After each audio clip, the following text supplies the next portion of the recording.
성부와 성자와 성령의 이름으로 말씀드립니다. 한 주간 동안 안녕하셨는지요? 이제 대통령 선거도 끝났으니 우리는 예년과 다름없는 6월을 지낼 수 있을까요? 아무쪼록 새롭게 출발한 정부가 집권 기간 동안 국민과의 약속을 잘 지켜내기를 빌어봅니다. 그리스 로마 신화에 등장하는 이카로스라는 인물이 있습니다. 그의 아버지는 다이달로스로서 뛰어난 건축가이자 조각가, 발명가였습니다. 다이달로스는 왕의 총애를 받던 인물이었으나 왕에 대한 모종의 배반 사건으로 인해 아들 이카로스와 함께 미궁에 갇히고 맙니다. 그러나 두 부자는 살아남겠다는 일념으로 주변을 알던 새들로부터 떨어진 깃털을 모으고 또 벌집에서 얻은 밀랍으로 사람이 날 수 있을 정도의 큰 날개를 만들어 탈출에 성공합니다. 이때 아버지 다이달로스는 아들 이카로스에게 태양열의 날개가 녹을 수 있으니 너무 높이 올라가지 말라고 경고합니다. 그러나 이카로스는 나는 것이 너무 신기했던 나머지 아버지의 당부를 무시하고 너무 높이 날다가 결국 밀랍이 녹아 추락하여 바다에 빠져 죽고 맙니다. 이카로스 신화는 표면적으로는 새처럼 날고 싶다는 인간의 물리적인 욕망을 상징하지만 형이삭적인 측면에서 본다면 일종의 신에 대한 도전이라고 볼 수 있습니다. 신의 영역이었던 하늘을 정복해 보겠다는 인간의 도전이라고 할까요? 그러나 일견 무모해 보였던 도전이 현대에 와서 성공하기는 했습니다. 오늘 일독서인 창세기에 등장하는 바벨탑 이야기는 이카로스 신화보다 더 노골적으로 하나님께 대한 도전을 그려낸 이야기라고 할 수 있습니다. 바벨탑 이야기는 높고 거대한 탑을 세울 수 있었던 바빌론의 권력에 대한 이야기도 하고 인류가 다양한 언어를 갖게 된 원인에 대한 설명이기도 하지만 가장 주목해야 할 점은 하나님을 경쟁자로 여겨 도전했던 인류에 대한 하나님의 심판이라고 여기는 점이 타당할 듯합니다. 온 세상이 한 가지 말을 쓰고 있을 때 사람들은 어서 도시를 세우고 그 가운데 꼭대기가 하늘에 닿게 할 탑을 쌓아 우리 이름을 알리자 라고 결의합니다. 도시와 탑을 짓는 것은 인간이 살아가기 위해 필수적인 요소이지만 그것을 넘어 인간의 이름을 날리고자 하는 것에서 비극은 싹트게 됩니다. 이것은 요한 묵시록에 나오는 거룩한 도성과는 반대의 건축 메커니즘을 지니고 있습니다.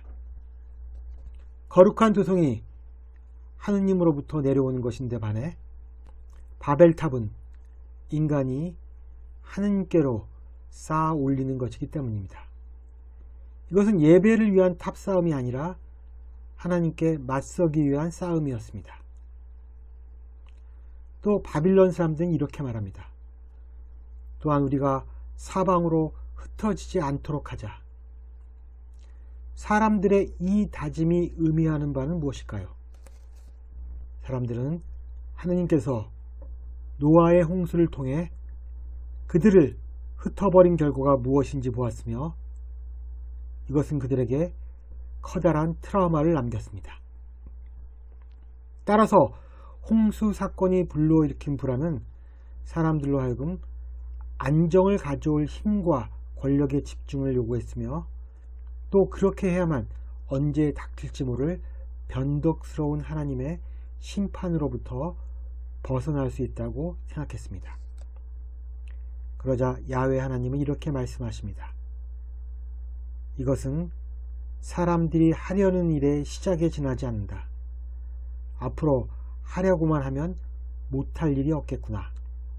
결국 하나님은 사람들의 말을 뒤섞었으며 그들을 온 땅으로 흩으십니다.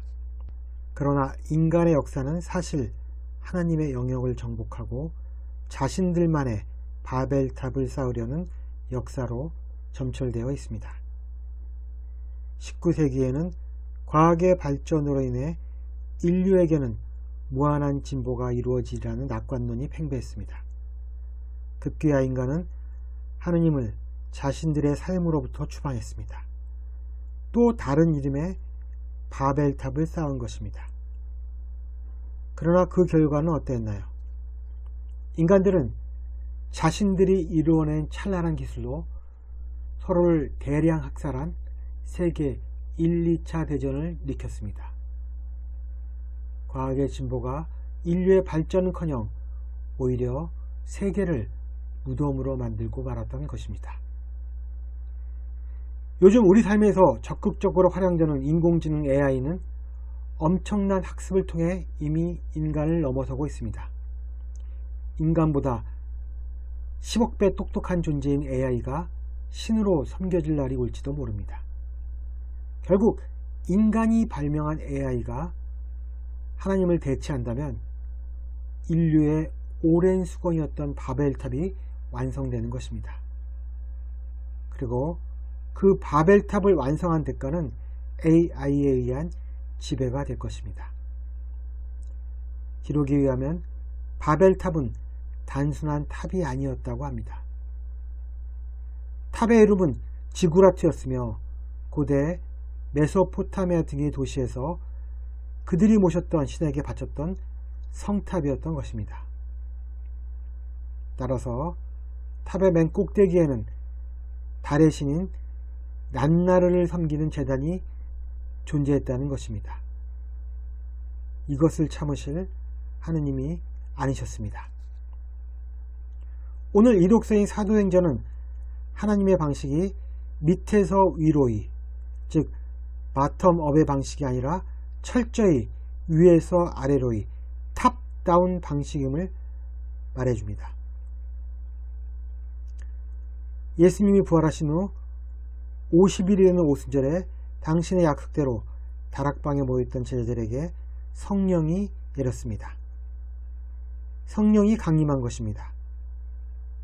하나님의 은총은 밑에서 위로가 아니라 위에서 밑으로 내리기에 강림인 것입니다. 그리고 그 은총은 우리가 선택할 수 있는 것이 아니라 전적으로 하나님의 뜻에 의한 것입니다. 사도행전 2장 2절에서 성령은 세찬 바람이 부는 듯한 소리가 들려오더니 그들이 앉아있는 온 집안을 가득 채웠다 라고 묘사합니다. 바람은 우리의 오감으로 성령을 표현할 수 있는 최대치의 개념입니다. 우리는 바람의 존재를 감각으로만 압니다. 바람을 감각으로 알듯이 성령 역시 감각으로 압니다. 그러나 성령은 육체적 감각이 아니라 영적인 감각으로 하는 것입니다. 바람이 우리의 감각에 영향을 주듯이 무엇인가가 우리의 영혼에 감흥을 준다면 그것이 바로 성령인 것입니다. 바람의 속성은 자유입니다.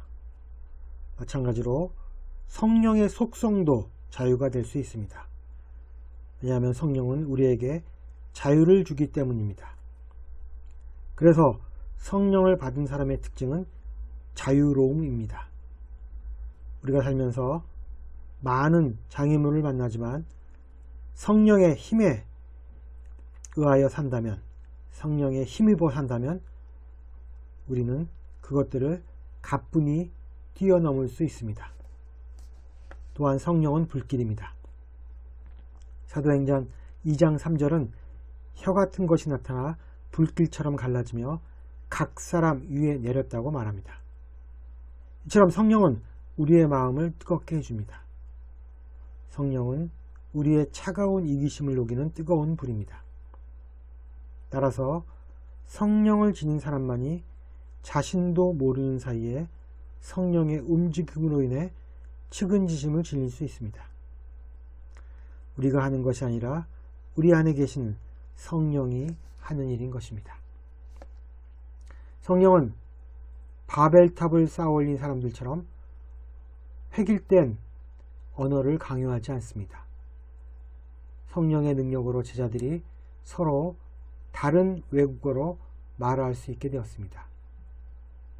세계 각국에서 모여든 유다인들은 각기 자신들의 언어로 제자들이 말하는 것을 이해할 수 있었습니다. 한때 가톨릭 교회에서는 국가를 막론하고 오직 라틴어로만 미사를 드릴 수 있었습니다. 심하게 말하자면 이러한 배경에는 하나님은 마치 라틴어만 알아들을 수 있다는 인간의 신념이 깔려 있는 것입니다. 이것이 과연 바벨탑을 쌓은 사람들의 신념과 무엇이 다르다고 할 수 있을까요?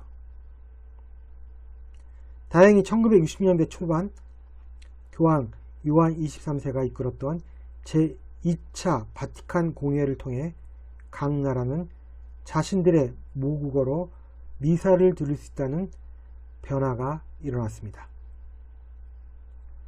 서로 다른 언어로 하나님을 찬양하지만 그 다양성 속에서 일치를 이룰 수 있게 하는 존재가 바로 성령인 것입니다. 이렇게 성령이 퍼붓는 가운데서도 제자들을 향해 저 사람들이 술에 취했다며 빈정거린 사람들도 존재했습니다. 이처럼 성령은 아무에게나 내리지 않습니다. 성령은 하나님께서 선택한 사람들에게만 임할 뿐입니다. 이것이 엄혹한, 때로는 냉정한 현실이기도 한 것입니다. 오늘 성령 강림주일 일독서로 창세기의 바벨탑 이야기가 소개된 것은 우리에게 하나님이 어떠하신 분인가를 다시 한번 상기시키기 위해서였습니다. 무엇이 만물의 척도인가? 인간인가 아니면 하느님인가? 아래로부터의 구축인가? 위로부터의 은총인가? 이러한 질문에 대해 명확하게 못을 박은 것이 오늘 이 독서인 사도행전의 성령 강림 장면인 것입니다. 오늘 요한복음에서 필립보는 예수님께 이렇게 묻습니다. 주님, 저에게 아버지를 뵙게 하여 주시면 더 바랄 것이 없겠습니다. 필립보를 포함한 제자들은 지금 예수님이 어떻게 오신 분인지, 무슨 일을 하시는지, 또 어디로 가시는지에 대한 근본적인 이해가 없는 것으로 보입니다. 이러한 필립보에 대해 예수님은 당신이 하시는 말씀은 모두 아버지의 말씀이며 당신의 행동은 모두 아버지의 일이라고 말씀하십니다. 그리고 이것을 믿어야 한다고 하십니다. 믿을 수가 없기 때문에 질문이 생기며 서로가 어긋나고 있는 것입니다. 그렇다면 제자들은 어떻게 믿게 될까요? 제자들의 잠들어 있는 영혼의 감각은 어떻게 깨어나게 되는 것일까요? 바람이 한번 불어야 합니다. 그것도 아주 큰 바람이 위로부터 그들의 영혼에 들이쳐야 합니다. 예수님은 위에서 부는 그 큰 바람을 협조자 또는 진리의 성령으로 부르셨습니다. 진리의 성령이 그들 안에 함께 한다면 필립보 역시 자신의 물음에 대한 답을 저절로 얻게 될 것입니다. 우리에게도 그리스도의 비밀을 알려주는 성령의 은총이 함께 하시길 주님의 이름으로 기원합니다. 성부와 성자와 성령의 이름으로 말씀드렸습니다. 아멘.